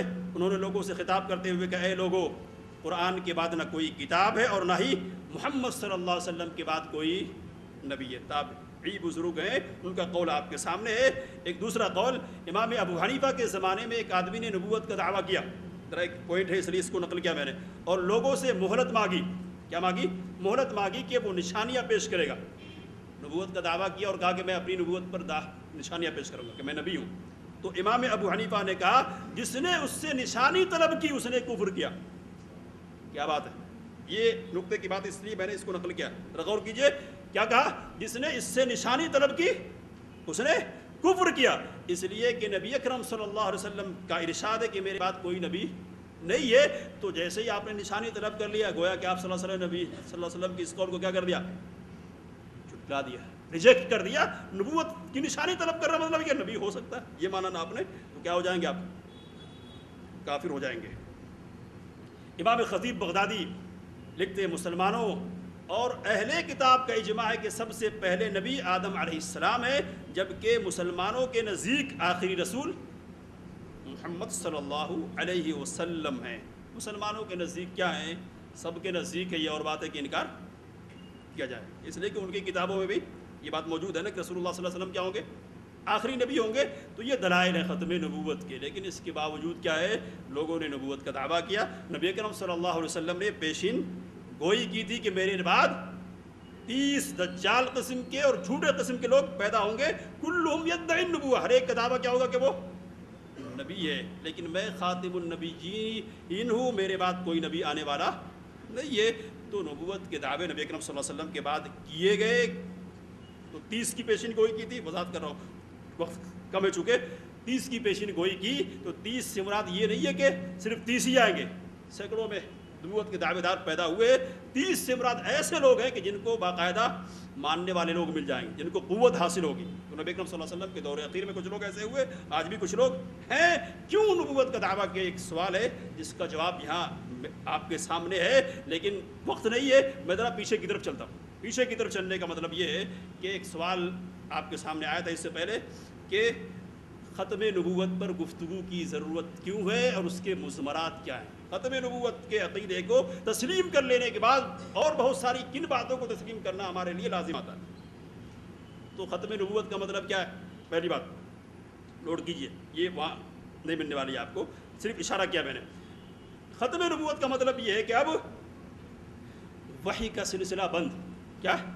وحی کا سلسلہ بند. امت مسلمہ کے درمیان ایک جماعت وہ ہے جو کہتی ہے کہ ہم ڈائریکٹ وصول کرتے ہیں. کیا بولیے؟ ڈائریکٹ لیتے ہیں. وہ اقوال یہاں ہے، آپ دیکھ لیں گے. کہا کہ تم نے قیل و قال کے ذریعے سے علم حاصل کیا ہے اور ہم نے ڈائریکٹ حاصل کیا. اور تم یہ کہتے ہو حدثنا فلاں کہ ہم سے فلاں نے بیان کیا اور فلاں نے بیان کیا. پوچھا جاتا کہ فلاں کہاں ہے تو مر گیا. تو تم مرے ہوئے لوگوں سے علم حاصل کرتے ہو. ہمارا علم کس سے؟ حی الذی لا یموت، اس ذات سے جو حی ہے، جو مرنے والی نہیں ہے. تو ڈائریکٹ کہاں سے لینے کی بات ہو رہی ہے؟ بولیے. علامہ ابن حزم رحمہ اللہ نے لکھا یہ ڈائریکٹ لینے کی جو بات ہے یہ عقیدہ ختم نبوت کی منافی بات ہے نا. اس سے عقیدہ ختم نبوت پر کیا ہے ضرب پڑتی ہے. نبوت ختم مطلب وحی ختم, اب وحی نہیں آنے والی. تو صوفیوں کا یہ جو عقیدہ ہے یہ کیا ہے گمراہی کا عقیدہ. ایک بات آپ کو یہاں سے حاصل ہو سکتی ہے یہ. دوسری بات اس سلسلے میں یہ ہے کہ انبیاء کرام علیہم الصلوۃ والتسلیم کے سلسلے میں ہم یہ جانتے ہیں کہ انبیاء کرام علیہم الصلوۃ والتسلیم کیا ہے معصوم ہوا کرتے. کیا ہوتے معصوم. معصوم ہونے کا مطلب کیا ہے معصوم کوئی غلطی ہو جائے اگر اجتہادی قسم کی تو فوراً اصلاح ہو جاتی ہے, عصمت حاصل ہوتی ہے ان کو, اللہ کی نگہبانی حاصل ہوتی ہے. سوال یہ کہ یہ جو نگہبانی نبی کو حاصل ہوتی ہے وہ کس ذریعے سے حاصل ہوتی ہے بولیے وحی کی بنیاد پر. کس بنیاد پہ وحی کی بنیاد پر. ختم نبوت کے ذریعے سے وحی کا سلسلہ رک گیا اور جب وحی ختم ہو گئی وحی کا آنا رک گیا تو عصمت بھی کیا ہے ختم ہو گئی. عصمت بھی ختم ہو گئی اور جب عصمت ختم ہو گئی تو ائمہ معصومین کی طرف سے آ گئے. ہاں سمجھ رہے کیا کہہ رہا ہوں, اشارہ کر رہا ہوں, وقت کم ہے. ائمہ معصومین کیسے آ گئے اور ائمہ معصومین جس طرح نہیں ہو سکتے اسی طرح یہاں جو تقلید شخصی ہوتی ہے اور اس طرح ہوتی ہے کہ جو کہہ دیا وہ کیا ہے حرف آخر ہے. کیا ہے وہ حرف آخر ہے. تو حرف آخر کس کی بات ہوتی ہے معصوم کی بات ہوتی ہے. غیر معصوم کی بات حرف آخر نہیں ہوتی. عقیدہ ختم نبوت کو صحیح طور پر جان لیں گے تو اس کی بھی تردید آپ کو مل جائے گی ہے نا. اور کیا ہے عقیدہ ختم نبوت کے ضمن میں ایک بات آپ نے یہ معلوم کی کہ اللہ تعالیٰ نے کیا کہا الیوم اکملت لکم دینکم اتممت علیکم نعمتی. دین کو میں نے کیا کر دیا مکمل. دین مکمل ہے, مکمل جتنی ضرورت کی چیزیں تھی سب دے دیا. نبی اکرم صلی اللہ علیہ وسلم نے کہا میں ترکت شیئا یقربکم الی اللہ تعالی الا وقد امرتکم بھی. طبرانی کی روایت ہے آپ صلی اللہ علیہ وسلم نے کہا کہ جو باتیں بھی اللہ سے قریب کرنے والی تھی تمہیں میں نے ان کا حکم تمہیں دے دیا ہے. وما ترکت شیئا یبعدکم عن اللہ تعالی الا وقد نہیتکم عنہ. اور جو باتیں اللہ سے دور کرنے والی تھی ان سے میں نے تم کو روک دیا ہے. تو قریب کرنے والی ساری باتیں بتا دی گئی اور دور کرنے والی ساری باتیں بتا دی. کچھ چھوڑا نہیں گیا. تو جب کچھ چھوڑا نہیں گیا ہے تو پھر نیا نیا جو لے کے آتے وہ اس کی کیا حیثیت ہوگی معلوم. اشارہ کر رہا ہوں صرف وَكُلُّ مُحْدَثَةٍ بِدْعَةٍ وَكُلَّ بِدْعَةٍ ضَلَالَةٍ وَكُلَّ ضَلَالَةٍ فِي النَّارِ. عقیدہ ختم نبوت پر ایمان اور یقین کا ایک لازمی نتیجہ یہ بھی نکلے گا کہ بدعات کا وجود دین میں نہیں ہونا چاہیے. کوئی نئی بات دین میں نہیں آنی چاہیے. اگر آتی ہے تو پھر عقیدہ ختم نبوت کا معاملہ مضبوط نہیں ہے, کمزور ہے, کمزور ہے. یہ عقیدہ ختم نبوت کے منافی بات ہے. یہ ایک بات سمجھ گئے. اب ہمارے لیے آپ کے لیے ایک بات غور کی ہے, بڑی بات ہے اور آخری بات ہو سکتی ہے اس لیے کہ آج کہ نبی اکرم صلی اللہ علیہ وسلم کی حدیث آپ کے سامنے آئی ہے لا تزال طائفة من امتی ظاہرین علی الحق. میری امت کی ایک جماعت مسلسل حق پر گامزن رہے گی اور حق کا کام کرتی رہے گی. دوسری روایت میں ینفون عنہ تحریف الغالین وانتحال المبطلین وتأویل الجاہلین. جاہلوں کے ذریعے سے, باطل پرستوں کے ذریعے سے اور تعویل کرنے والوں کی طرف سے دین میں جو انحرافات آئیں گے, بیجا قسم کی تعویلات آئیں گے, ان سب کا قلا قما کرنے والی یہ جماعت ہوگی. نبی اکرم صلی اللہ علیہ وسلم کی ایک اور روایت ہے, آپ صلی اللہ علیہ وسلم نے ارشاد فرمایا کہ بنی اسرائیل میں معاملہ یہ ہوتا تھا کہ کوئی نبی جائے تو دوسرا نبی آ جاتا تھا, تو نبوت کا سلسلہ ان کے درمیان قائم تھا. لیکن میرے بعد کوئی نبی نہیں آنے والا ہے. لیکن آپ صلی اللہ علیہ وسلم نے کیا خلفاء, ابن ماجہ کی روایت ہے خلفاء ہوں گے, روایت آپ کے نوٹ میں موجود ہے خلفاء ہوں گے. خلفاء کیا کریں گے یہ, تو اس روایت کی بنیاد پر آپ غور کریں گے تو جو پیغام نبی اکرم صلی اللہ علیہ وسلم ہم کو دینا چاہ رہے ہیں وہ پیغام یہ ہے کہ انبیاء کرام علیہم الصلوۃ والتسلیم جو کام کرتے تھے بنی اسرائیل میں وہ کام اب امت کے علماء اور عمرا کریں گے, حکمراں کریں گے جائے گی. نبی اکرم صلی اللہ علیہ وسلم کی حدیث آپ کو مسند احمد کی معلوم ہو, کشتی والی, اشارہ صرف کر رہا ہوں. تو یہ بڑی عظمت کی بات تھی کہ ختم نبوت کے بعد ذمہ داری ہمارے سر آئی. ہم اس ذمہ داری کو کس حد تک ادا کر رہے ہیں یہ سوچنے کی بات ہے. میں نے کہا کہ نبی اکرم صلی اللہ علیہ وسلم کی پیشین گوئی کے بعد لوگوں نے نبوت کے دعوے کیے, بہت سارے لوگوں نے کیے, اللہ نے ان کو مٹا دیا, کچھ لوگوں کو سطوت بھی حاصل ہوئی. لیکن آخری زمانے میں ایک نبوت ایسی ابھری جو قائم رہ گئی. قائم رہ گئی کب ابھری, کیوں ابھری, اس کا پس منظر کیا تھا, اور یہ قائم کیوں رہ گئی, اس پر روشنی انشاءاللہ دوسری نشست میں ڈالی جائے گی. اور اس نشست کو آپ کو جیسا کہ معلوم ہے خطاب فرمائیں گے ہمارے امیر محترم. میں نے جو باتیں رکھی ہیں آپ کے سامنے, ان میں جو باتیں بھی مفید ہو اور کام کی ہو, اللہ سے دعا کہ ان سے مستفید ہونے کی توفیق مرحمت فرمائے. آمین وآخر دعوانا الحمدللہ رب العالمین. ہمارے امیر محترم کی تشریف آوری میں ذرا دیر ہے, تو دو باتیں اپنے سامنے ہیں. ایک بات تو یہ کہ جو باتیں رہ گئی ہیں ان کو آپ کے سامنے رکھ دیا جائے, اور دوسری بات یہ کہ آپ اگر پوچھنا چاہیں تو پوچھ سکتے ہیں. میری رائے یہ ہے کہ میں آگے بڑھاؤں. تو نبی صلی اللہ علیہ وسلم نے 30 جھوٹے نبیوں کی پیشین گوئی کی تھی, تو 30 ہی نہیں پیدا ہوئے, بہت سارے پیدا ہوئے. 30 سے مراد حافظ ابن حجر رحمہ اللہ لکھتے ہیں کہ ان سے مراد وہ مدعیان نبوت ہیں جنہیں شوکت و سطوت حاصل ہوگی اور جو دجل اور فریب نفس کا شکار ہو کر دعوے نبوت کریں گے. ویسے نبوت کا دعویٰ کرنے والے کئی ایک اسباب کے تحت تھے. اب ایک بات دیکھیے, ختم نبوت پر حملہ کرنے والوں کی 2 قسمیں. یہ ذرا ایک ہے بات, کیا ہے 2 قسمیں. ختم نبوت پر حملہ ایک تو بالکل کھلے انداز میں ہوا, یعنی آدمی نے نبوت کا دعویٰ کہ میں نبی ہوں, تو اس کے اسباب تھے, آخر میں ہے وہ آپ دیکھ لیں گے. ایک خفیہ محاذ تھا ختم نبوت پر حملہ کرنے کا. وہ محاذ کون سا تھا؟ وہ 2 قسمیں تھی ان کی, ذرا دیکھیے. عقیدہ ختم نبوت پر حملہ کرنے والوں کی 2 قسمیں. ایک ظاہری طور پر حملہ کرنے والے, جبکہ دوسری قسم کے لوگ وہ جن کے یہاں مطلق طور پر کھلے لفظوں میں دعوے نبوت کی بات نہیں پائی جاتی. یہ پہلی قسم کے لوگ ہیں. ذرا پہلی قسم کے لوگوں کے بارے میں ذرا جانیں گے. تو پہلی قسم کے لوگوں میں امت کے 2 طبقے شامل ہیں. ایک شیعہ امامیہ کا طبقہ ہے. امامیہ شیعوں کے کئی فرقوں میں سے ایک بڑا فرقہ ہے. اس فرقے کی بنیاد عقیدہ امامت پر ہے. عقیدہ امامت کا مختصر مفہوم یہ ہے کہ نبی صلی اللہ علیہ وسلم کے بعد امت کی قیادت و سیادت کی ذمہ داری حضرت علی اور ان کی اولاد کی طرف منتقل ہو گئی. ان کے یہاں نزول وحی کی بات صراحت کے ساتھ موجود ہے. ان کے یہاں وحی اترتی ہے ان کے ائمہ پر. کیا ہے دیکھیے, شیعوں کی مشہور کتاب اصول کافی میں ایک روایت ان لفظوں میں ہے, ان اللہ تعالی لما قبض نبیہ صلی اللہ علیہ وسلم, اللہ تعالیٰ نے جب نبی اکرم صلی اللہ علیہ وسلم کو وفات دے دی, آپ صلی اللہ علیہ وسلم کو اس دنیا سے رخصت کر دیا, دخل علی فاطمہ رضی اللہ تعالی عنہ من وفاتی من الحزن ما لا يعلمه الا اللہ. تو حضرت فاطمہ رضی اللہ تعالیٰ عنہ کو بہت غم لاحق ہوا جس کو اللہ تعالیٰ ہی جانتا ہے. تو اللہ نے ایک فرشتے کو بھیجا, فارسل اللہ الیہ ملکا یصلی غمها ویحدثها. تو ایک فرشتے کو بھیجا اللہ تعالیٰ نے غم کو ہلکا کرنے کے لیے, تسلی کے لیے. تو فشکت ذلك الى امیر المؤمنین رضی اللہ عنہ فقال, تو اس کی شکایت حضرت فاطمہ رضی اللہ تعالیٰ عنہ نے امیر المومنین سے کی, مطلب حضرت علی رضی اللہ تعالیٰ عنہ سے. تو حضرت علی رضی اللہ تعالیٰ عنہ اذا احسست بذلك, جب تم اس کو محسوس کرو, ان فرشتے کی آمد کو محسوس کرو, وسمعت الصوت, اور آواز سنو, قولی لی, مجھ کو بتلاؤ, فاعلمته بذلك, تو حضرت فاطمہ رضی اللہ تعالیٰ عنہ نے آگاہ کر دیا کہ فرشتہ آ گیا. پھر کیا ہوا؟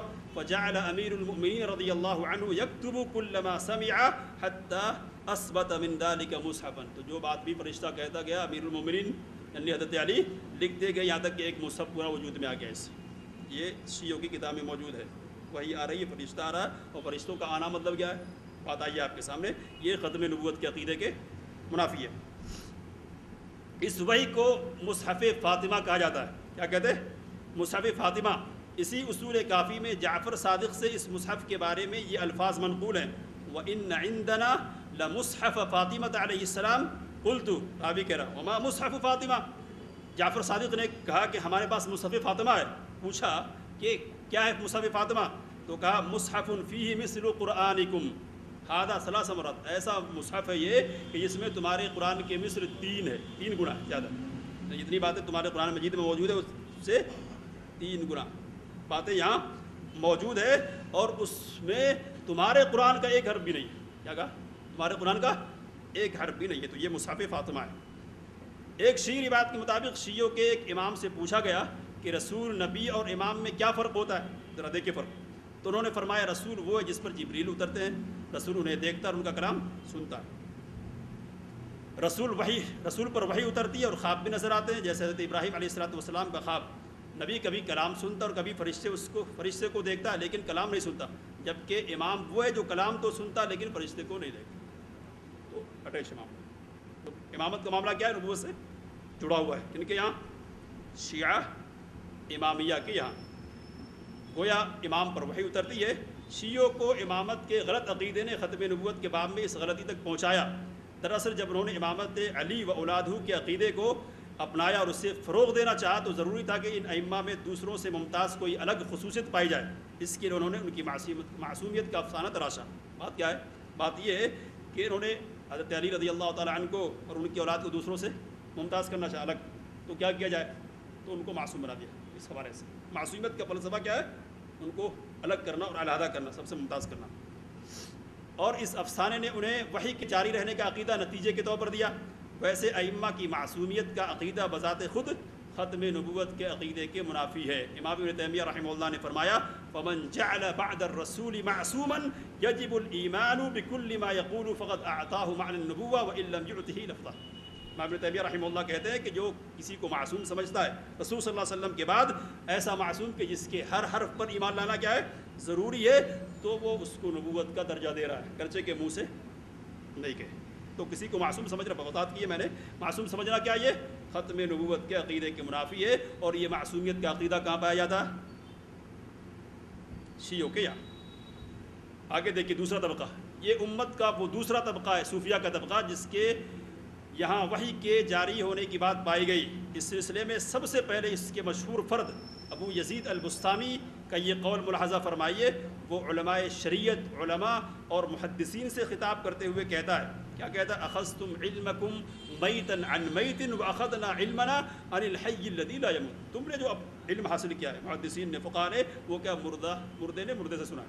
کیا مردے نے مردے سے سنا ہے، جبکہ ہم نے اپنا علم کس سے لیا ہے؟ اس زندہ ذات سے جو مرنے والی نہیں ہے۔ حدثنی قلبی الربی، مجھ سے میرے دل نے میرے رب کے حوالے سے بیان کیا، ڈائریکٹ، کیا ڈائریکٹ معاملہ ہے۔ وانتم تقولون، تم کیا کہتے ہو؟ حدثنی فلاں، کہ مجھ سے فلاں نے بیان کیا، وَأَيْنَ هُوَ، فلاں کا ہے، تو کیا کہتے ہیں؟ مات وعن فلاں وَأَيْنَ فلاں، فلاں سے اس نے روایت کی تو وہ فلاں کا ہے، وہ بھی مر گیا۔ تو سارے مرے ہوئے لوگ تمہارے پاس، ہمارے پاس کون ہے؟ زندہ ہے۔ کون ہے زندہ؟ وہ بولیے، اللہ ہے۔ تو ڈائریکٹ لینے کی بات ہے۔ اسی طرح جنید بغدادی کا یہ قول ہے، ما اخذنا التصوف عن القیل والقال، کہا گیا، روایت کی گئی اور فلاں نے بیان کیا وغیرہ، اس قسم کی باتوں سے ہم نے تصوف نہیں حاصل کیا، حاصل لیا ڈائریکٹ لیا، ڈائریکٹ بلا واسطہ۔ صوفیوں کے یہاں خضر کی شخصیت اور اس سے استفادے کا تصور ایک مشہور مسئلہ ہے۔ کیا ہے؟ صوفیوں کا یہ عقیدہ مشہور ہے کہ خضر کیا ہے؟ باحیات ہے، اور ان سے کیا ہے؟ بولیے، رہنمائی لی جاتی ہے۔ تو خضر راہ ایک اردو میں ایک بہت مشہور لفظ ہے، خضر راہ۔ آدمی بھٹک گیا کہیں، کوئی راہ دکھانے والا نہیں، تو خضر نمودار ہوتے اچانک اور راستہ بتاتے۔ تو خضر راہ کی اصطلاح اس طرح سے وجود میں آئی ہے۔ علامہ اقبال کا شعر ہے، تقلید کی روش سے بہتر ہے خودکشی، رستہ بھی ڈھونڈ خضر کا سودا بھی چھوڑ دے۔ تو خضر کا تصور یہاں موجود ہے رہنمائی کے حوالے سے۔ تو صوفیوں کا یہ عقیدہ کہ خضر کیا ہے؟ باحیات ہیں اور کام کر رہے ہیں، رہنمائی کا۔ علامہ ابن حزم رحمہ اللہ نے صوفیوں کے خضر سے اخذ و استفادے کو ختم نبوت کے عقیدے سے خروج شمار کیا ہے۔ ابن حزم رحمہ اللہ کیا کہتے ہیں کہ جو لوگ یہ کہتے ہیں کہ خضر سے لیا جا سکتا ہے، وہ کیا ہے؟ عقیدہ ختم نبوت سے باہر نکل رہے ہیں۔ تو امت کے یہ دو طبقے وہ تھے جنہوں نے خفیہ محاذ سے عقیدہ ختم نبوت پر حملہ کیا۔ اب ظاہر محاذ ہے، کئی ایک اسباب تھے۔ ایک سبب جو دور اخیر میں پیدا ہوا ہے، اس پر روشنی ڈالنے کے لیے ہمارے امیر محترم تشریف لا چکے ہیں۔ معزز حاضرین، یہ تھے حافظ ساجد اسید ندوی حفظہ اللہ، امام و خطیب مسجد تقویٰ ٹولی چوکی، جو آپ کے سامنے عقیدہ ختم نبوت سے متعلق تفصیل سے گفتگو کیے ہیں اور بہت ساری مفید باتوں کو پیش کیا ہے۔ معزز حاضرین، جیسا کہ آپ جانتے ہیں کہ آج کا یہ دور علمیہ الادارۃ السلفیہ للبحوث الاسلامیہ کی جانب سے منعقد کیا جا رہا ہے، حلقہ مغل پورہ، جمعیت اہل حدیث حلقہ مغل پورہ کے تعاون سے۔ آپ کو ہم بتاتے چلیں کہ الادارۃ السلفیہ للبحوث الاسلامیہ منہج سلف کے اشاعت کے لیے قائم کیا گیا ہے۔ قرآن و حدیث کی خالص تعلیمات کو لوگوں تک پہنچانے اور لوگوں کے عقائد کی اصلاح کرنے کے لیے یہ ادارہ کوشش کر رہا ہے، اور اس ادارے نے اپنے کوشش کے لیے جو وسائل اختیار کیے ہیں ان میں سے ایک ماہنامہ مجلے کا اجرا ہے، جس کا ہم نے پچھلے ماہ رمضان میں آغاز کیا تھا۔ سیمپل کاپی نکالی تھی نوائے سلف کے نام سے، اور پھر اسی کا ترجمہ اور اسی مواد کو تیلگو میں ڈھالا گیا، اور انشاءاللہ رجسٹریشن کا عمل مکمل ہونے کے بعد انگلش زبان انگریزی میں بھی ایک کاپی نکالی جائے گی۔ اس طرح انشاءاللہ ہماری جانب سے ادارے سلفیہ کی جانب سے 3 مجلے، ایک اردو میں، دوسرا تیلگو میں اور تیسرا انگریزی میں شائع کیا جائے گا۔ اللہ تعالیٰ اس عمل کو آسان کریں۔